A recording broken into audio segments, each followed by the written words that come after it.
This is Dr. Phil Chavez. Brothers, I was very moved by a long text of a friend reminiscing about his life and of remarkable men in his past. And he tells me about his stepfather who impressed him, as he says, was the most masculine man I've ever known in my life.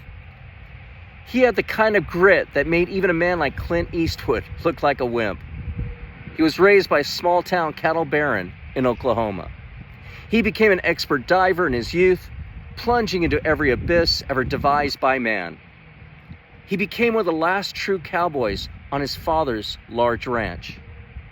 He was a brilliant from his youth, gifted with a photographic memory, but he emerged from that childhood abyss not only brilliant, but deeply agnostic, distrusting God for all of his life, which was a source of countless battles between me and him.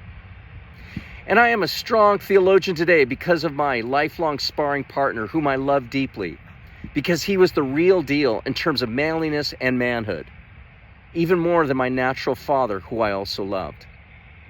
My stepfather was a top graduate of NYU Law School and was the best historian.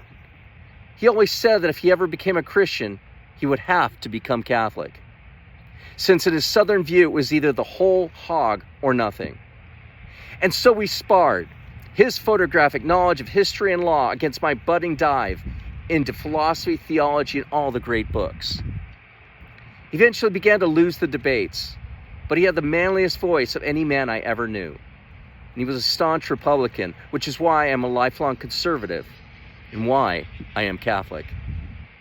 He was the most powerful defender of life I've ever known, and I owe him everything in my journey of Catholicism.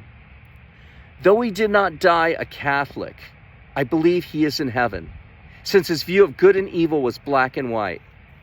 He is the most conservative man I ever knew. He hated bullies above all things. And with his great strength, which includes a black belt in karate, he always defended the weak. From earliest childhood, he was a hero of mine and remains so to this day. Brothers, it's always good to tell a legacy of great men we've encountered, the particulars of their talents which underlie their influence. If we don't give sound and worthy praise where deserved, the inspiration could be forgotten. Young men especially require the laudable accounts of noble figures.